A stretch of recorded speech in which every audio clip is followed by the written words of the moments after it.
Hello everybody and welcome back to the Context Studios Band Book Club. I'm so excited you guys are here and I'm so excited for everybody new joining. Welcome back.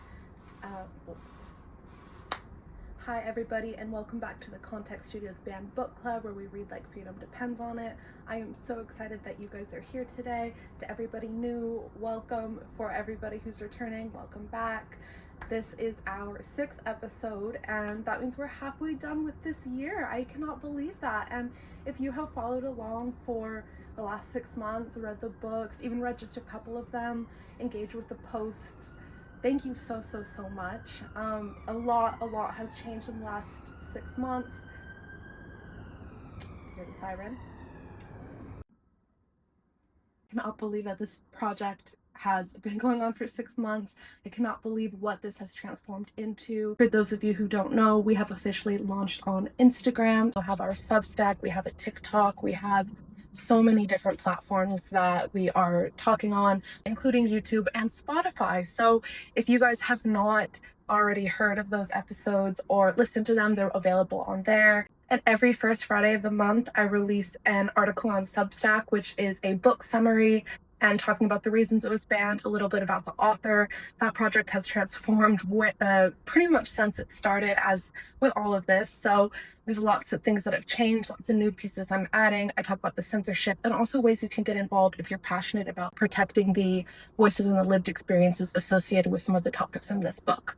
Without further ado, let's jump into the book this month. This month, we read All Boys Aren't Blue by George M. Johnson. This is a Black queer memoir, and it's divided into 4 different sections about the different chapters of the author's life. They talk about their experiences growing up, identifying with feminine elements, masculine elements. They use different metaphors and experiences throughout their life to talk about that subject. So we'll get into some of those within the story, talk about the idea of belonging, talk about the reason that this book is banned and why it shouldn't be. And as usual, I am going to be doing an activity while I discuss this with you all.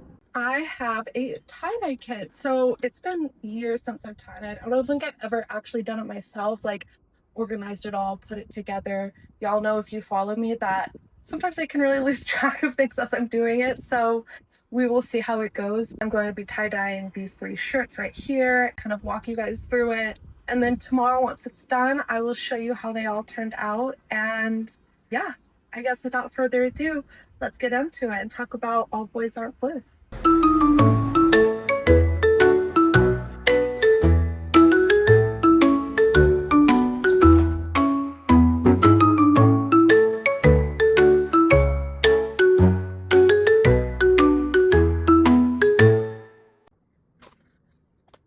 Okay, now let's kind of walk through the tie-dye stuff before I really get into the book, just because, to be honest, I think I need another reminder. So, okay, it comes with these gloves. There's so many. I mean, this pack of tie-dye is huge. I think it's meant for larger groups, but I mean, I'm not going to use it all, so I guess maybe I'll make a bunch of tie-dye and figure out something to do with it. There's actually nothing worse than it being like 40 degrees out and having to put on these plastic gloves. Ugh. Oh, I forgot. I have to get the t-shirts wet. Okay, now I have the t-shirts wet. Big ball of cotton. So I'm going to put these in my little drying area. I'll show you guys what that looks like in a little bit. I have the plastic bags. I have the instructions, which you will see me referring back to. And now we're going to decide what colors I want to do. I think we should definitely do some type of blue in this, but definitely not all blue. I mean, the book cover is kind of blue and pink, you see? So maybe we'll do one that's like that. Maybe we'll experiment with a couple of the colors because there are a lot. And actually, I should not have put on these gloves so early because it makes it really hard to use my hands. Okay, anyway, so pretty much the book, All Boys Aren't Blue by George M. Johnson, let's dive into it while I'm deciding on the colors, examines themes of identity, intersectionality, belonging, masculinity, self-discovery, and self-acceptance. You know, as I mentioned, we see them go through 4 distinct phases of their life. Ooh, this is really pretty. You can see. We see them go through 4 distinct phases in their life, and it shows their family life growing up. It talks about their school environment, switching between a majority white school and a majority black school, and the difference in terms of what the education is there. I can't decide what the difference is or which one I should do. I think I'll go with sky blue, actually. They look the same, but I feel like the book cover is more of a sky blue. Okay, so far I have Sky Blue and Misty Rose. They discuss not just the themes of growing up as a queer individual in a heteronormative society, but they also talk about, what it means like to be a person of color, and specifically a Black person on top of that. So there's different, identities that come with your ethnicity and your background, and there's different challenges to different identities that I think this book highlights really well. So this book kind of explores, how systematic racism, homophobia, toxic masculinity can shape the lives of people that don't fit in this box and that are trying to just freely express themselves. And this book highlights the challenges associated with that, as well as the lessons that the author George learned along that journey. Okay, so for the next one, I think maybe I'll do a yellow. Okay. I think what's interesting is the author, they have a supportive family. They talk about how their parents were supportive. They talk about having a cousin who was queer as well. Hope, which I'll talk about, and I'll reference to Hope a couple of times throughout the story, because I think their journey, it serves as an example for George as they grow up of, what it could mean to be a Black queer individual. And it speaks to, I think, one of the examples that they had along their journey discovering themselves, but at the same time, it's not necessarily a positive one, and for the reason that we'll discuss, and also their early death. Okay, so for the final one, maybe an orange and a rose red. That could be really nice. Okay, cool. The colors are picked. Now I have to fill it into these bottles. This story, I think, is super important. It highlights the importance of Black queer voices in literature and the ongoing need for authentic representation. And I think that's what's especially powerful about this memoir format that it was presented in, compared to some of the other stories that we've read that are fictional, like The Hate You Give by Angie Thomas, or which is still, I think, a step up from the book we read in February, To Kill a Mockingbird, told from a white child's perspective, a fictional story, to a young Black girl's perspective who witnesses police violence. We can see the progression, and also I think the timeline. So the farthest release back was To Kill a Mockingbird, and the most recent one is All Boys Aren't Blue. So I think thankfully there are signs of progression in that space, but also clearly not enough, because it is one of the most challenged books.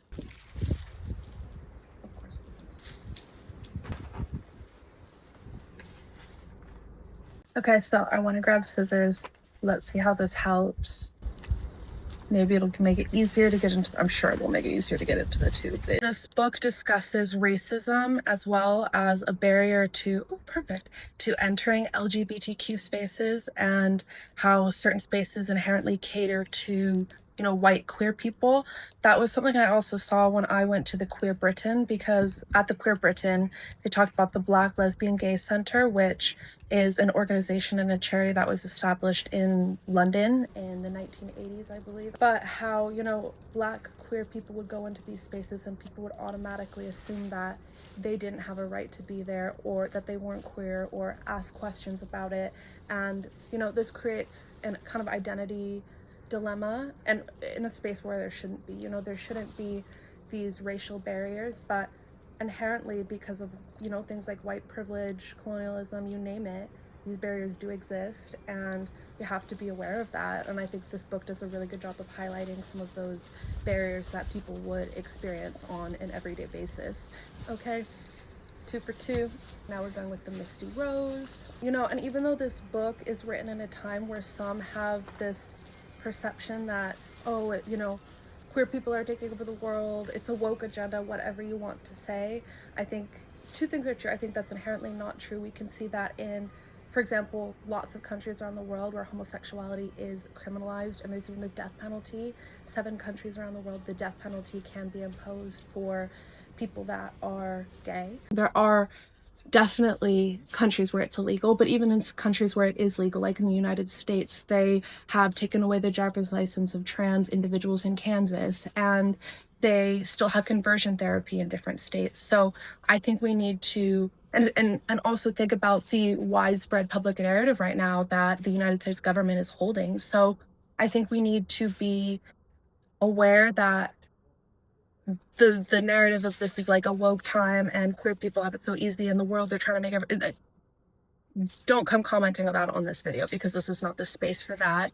We also have to remember that outside of what's happening right now, this past that people are talking about is not that far in the past, actually. I'm going to talk about the Stonewall Inn a little bit later, but if you guys have been watching on Instagram or on TikTok, I've been speaking about Molly houses, for example, ballroom culture, and different spaces where Black queer people created their own communities in their home because their identity was not accepted in other places. So all of those things, I mean, Molly houses were quite a bit ago, but ballroom culture was not. It became a beautiful thing that came from this discrimination because queer Black individuals were able to make a space and a home for themselves.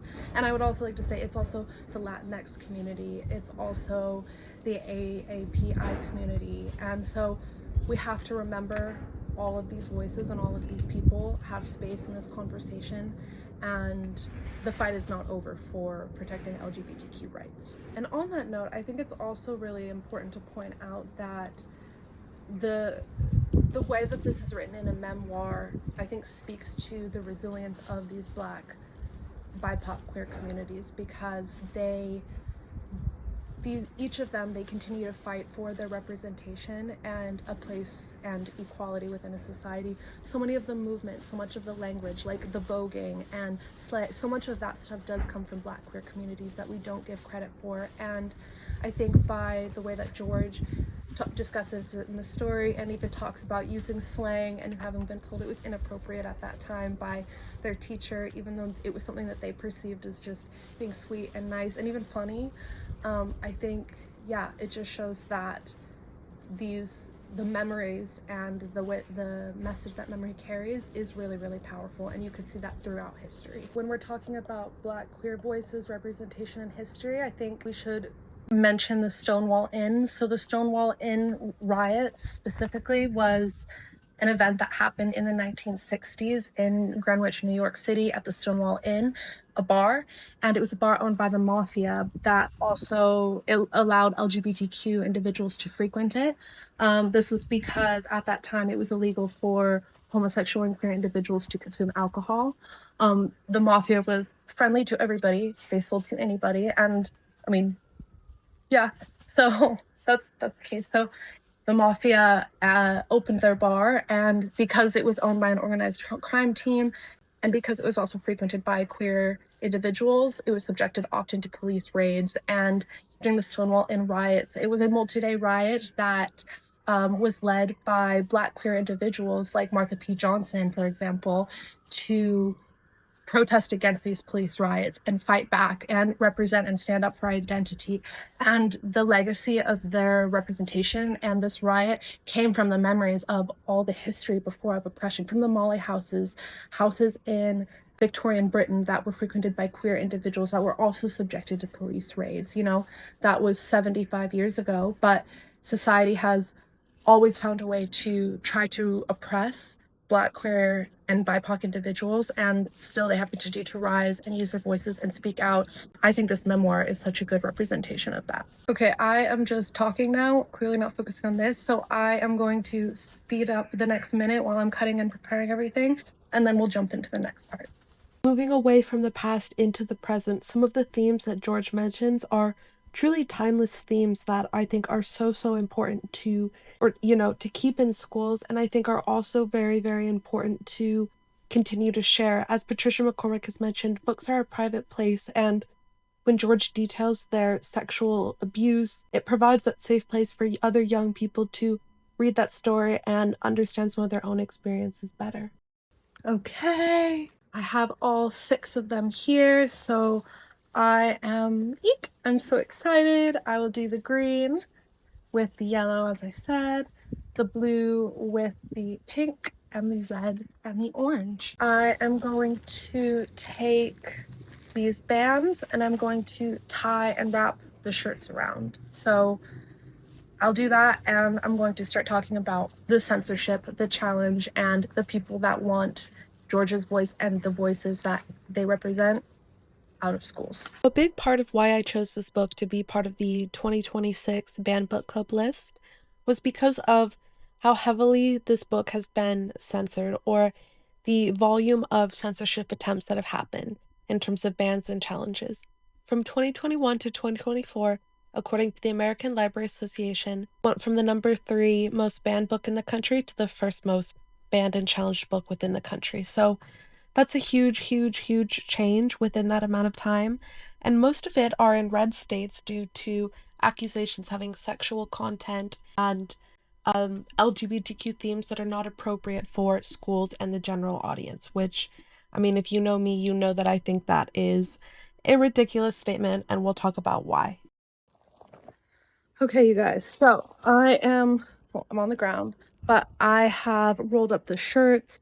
It is like so loud outside, so I had to keep going and do a little voiceover there, but now we're going to do the colors. So it says to do the lighter color first. I am going to start with the Misty Rose and then add the Sky Blue on top. So let's see how this goes. Taking you back. Okay, so you guys can clearly see I did not do the light colors first. For some reason, when it said Misty Rose, I thought it was going to be a lighter pink than the blue, but oh well, you live and you learn, like with all of this. But, you know, I wanted to kind of start to wrap up the episode talking about, as I mentioned, the censorship, but what the conversation around all boys aren't blue actually means, because I think it's part of a much bigger story. Before I read it, I had already, as I mentioned, heard about the challenges and bans and it being, you know, removed for sexual content, and I completely disagree with that. I think that this book describes real experiences, and as I've already touched on, but I also don't think that the reason that people want this book removed is as simple as I want to protect my kids. People don't want to experience these difficult conversations, and ultimately a lot of the conversations that are being accused of as being sexual focus on consent, understanding your own body, recognizing when something isn't okay, and feeling empowered enough to tell somebody and say something, which to me is completely different from simply, you know, including difficult material or sexual material for the sake of it.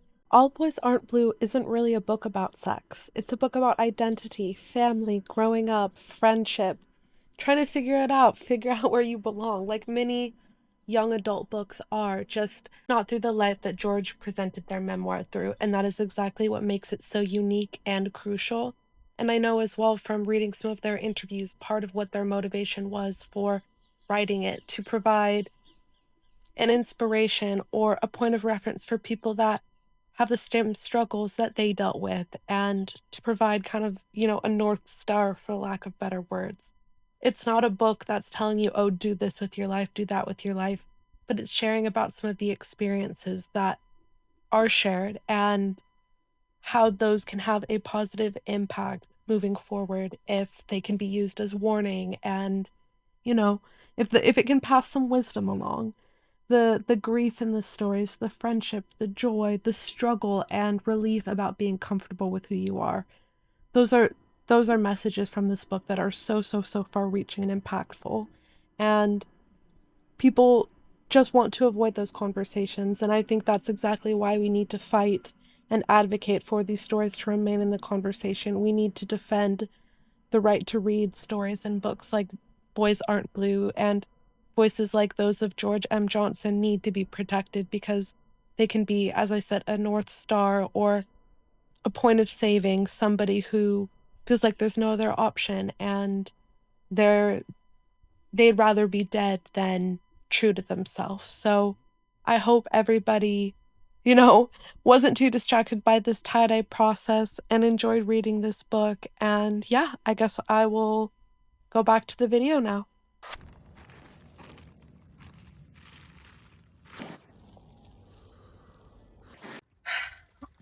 All right, here we are, 3 tie-dye shirts. I let them sit for 5 to 7 hours, wash them out with cold water, and I will see you guys then for that next part, and we will finish up this episode.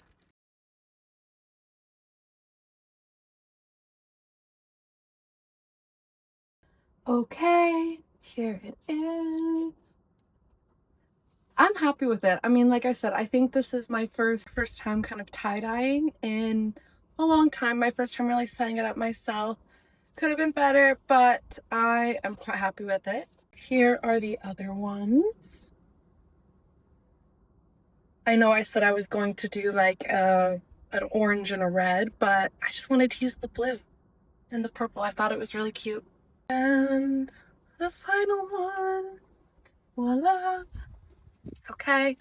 Also, sorry, I forgot to show the washing part. Honestly, that would have been a really hard thing to film. Wasn't too difficult, but it was a very intensive process. So I am here now, and here are the shirts. Thank you guys so much for joining along for this month's episode of Banned Book Club, where we discussed All Boys Are Blue by George M. Johnson. They are an incredible author. This memoir, I think, is an essential piece of literature that should not be banned in schools, and I'm so excited that so many of you read along with it. And it was really fun interacting kind of with the ecosystem around queer literature and the different themes in the book, like what it means to be Black and queer, masculinity, intersectionality, and inclusion. So thank you all again. Next month, we will be reading Fahrenheit 451 by Ray Bradbury. I'm so excited for you guys to read this. I have really enjoyed it.